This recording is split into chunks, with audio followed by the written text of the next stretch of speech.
the last part that was built, supposedly. Whoever built it thought that's it. That was Ramses. And a general prior to Ramses made this gate that you see right in front of him. As if he is controlling the future. After Ramses' death, who made the second gate of Karnak, he also made a ram avenue from this gate to the piers.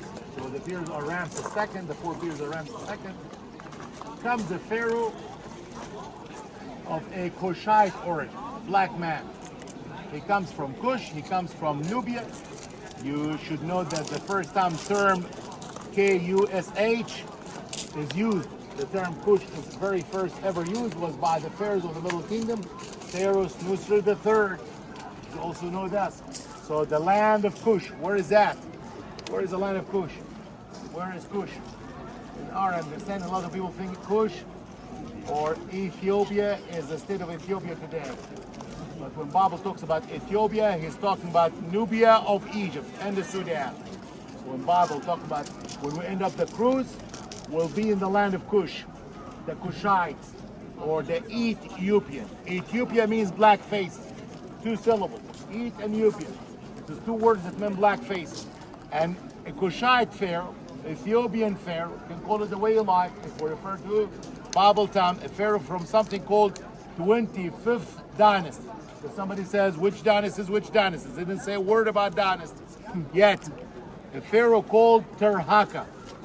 Bible mentioned name Tahirik, Telhaka. He made 10 columns. Only one of them is left, with an open papyrus capital. So you need to look at the top. This is like a papyrus plant, but the flower is open. He had to move the rams of Ramses to the sides, to push them sideways. So some are there, some are here. If it wasn't for this middle one that has a cobra, we wouldn't have known that all those rams had a cobra over the forehead. So the rams did have, it's rams with horns down. With the cobra is a protective goddess of Egypt, northern provinces, and there is a statue of Ramses II under the chin. Prior to the 25th dynasty pharaoh, there was another pharaoh called Shishak, Sasa, Shashank. You guys call it in the Bible, read it in English as Pharaoh Shishak. He made the columns on the sides with closed papyrus capital. And he carved on the walls outside this way, and also on the other side. And he carried on his carving over the wall of Ramses II. And his father carried on this way, talking about an L-shaped wall, talking about invasion to Jerusalem or going to Israel. Who is Shishak? Who is this man? This is a man that makes Bible dating so easy for us. This is the name of the pharaoh who made Bible dating so easy for us. Who is Shishak? In the book of 1 Kings 1, you may correct the numbers if I'm mistaken. It says on the 4th year of the reign of King Solomon, he built the temple of the Lord 480 years after Exodus. So we know that King Solomon built the temple of the Lord 480 years after Exodus. So we need to count from Solomon backward 484 years. Problem is, Solomon never had a dating system.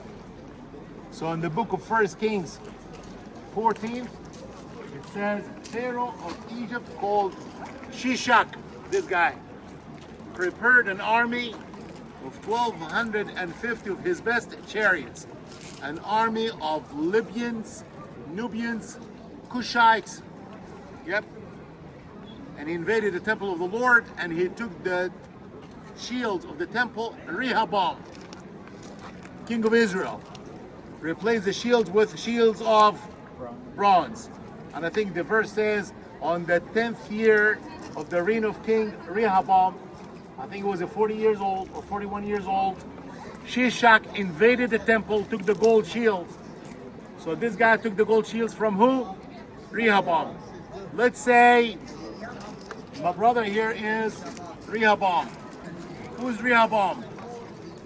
Solomon's son. So your dad is Solomon, and he is Solomon, right? So if we know that Solomon built the temple 484 years after Exodus, we need to count from you 484 years backward. But we don't know, you don't have birth certificate. I have an ID. My ID says my birth date. I'm Shishak, king of Egypt. So we know that both were the same timing. You count back from this man's time 484 years, you would know plus minus when was Exodus.